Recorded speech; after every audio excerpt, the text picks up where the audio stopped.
Let's talk, though, about football, because I tell you what, amazing story on the front page of The Sun today about beer we know, it says. England fans to be served weak shandy over in Germany. They've got the first game, of course, this weekend. The first game starting on Friday with Scotland-Germany. Also a picture on the front of Jude Bellingham, Golden Bells, they're calling him.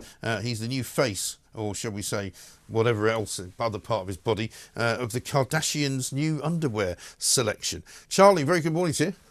How are you? Yeah, not bad at all.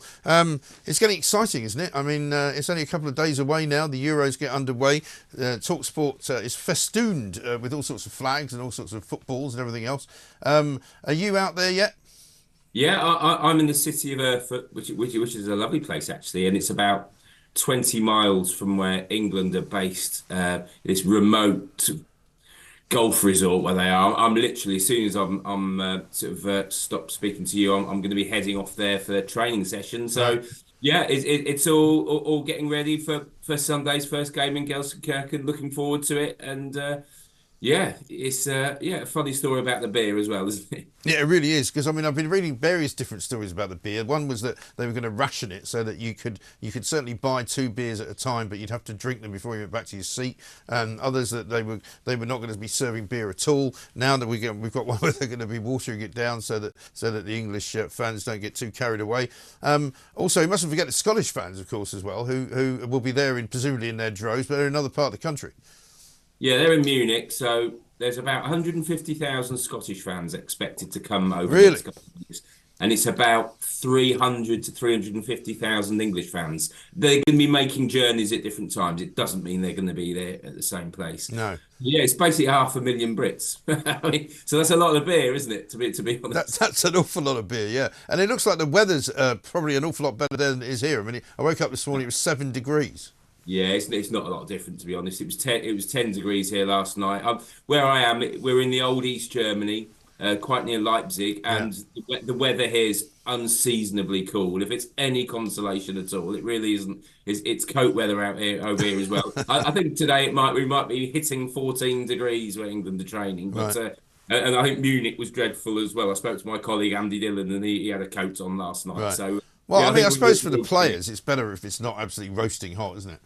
Yeah, and you know, certainly in Germany in the World Cup in 2006, it was sort of in the 30s. So we might still get those temperatures in a couple of weeks, Right. but certainly this weekend, it's pretty cool. And to be honest, it's probably better for the fans not to get too hot as well. But yeah, it's the beer story. It's funny because the last World Cup in Qatar, 3 days before the first games, suddenly FIFA were persuaded to do a U-turn, and there was no alcohol beer in the stadiums, which is Right. something they promised wasn't going to be the case. So Right. now they are worried about the Serb fans. That's why the alcohol's being watered down. There's Right. some security intelligence that they're going to pro-Putin football fans are going to come and cause a few problems with the English supporters. So there Right. is a genuine concern there. Yeah, sure. And I mean, obviously for England, we've been hearing for quite some time now that this is the best team they've had for a long time. This is the best chance they've got of actually winning the tournament. Would you say that's still the case, given the squad that they've got?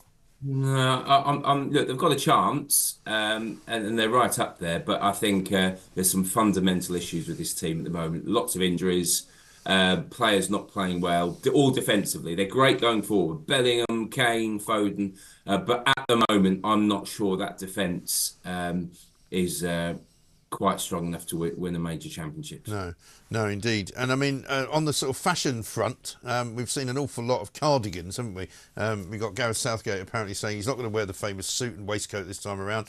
Instead, he's going to go for the more casual look. I can't see you wearing a cardigan, but are you going to be? Are the journos all going to be issued with cardigans so they can look the part?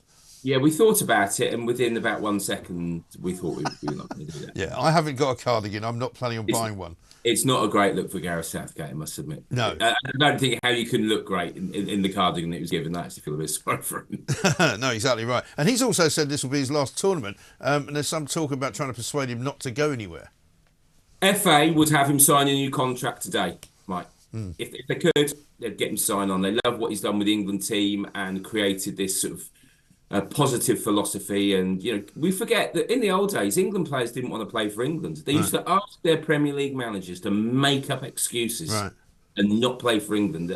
And Southgate's changed all that. But I think if he wins it, if we win it, there's a chance he might stay. But my betting is that England will be looking for a new manager at some stage this year. His contract runs out later this year, Right. not the end of the tournament.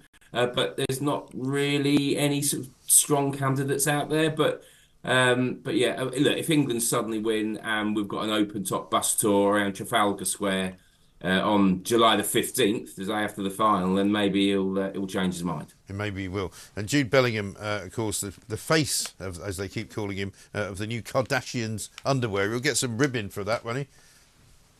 I think yeah, I think in the old days they would have done, but these players now they're a different breed, aren't they? They're just the Generation Zers. They all do their own thing, and maybe some of them, to be honest, might be a bit envious. I think in the old days, Tony Adams would have got them in a headlock and just told them just stop it. Exactly. Yeah. But Just no. I don't know. They're just different now. No, it's true. Very funny. Great to see you, Charlie. We'll talk to you again. Enjoy Germany.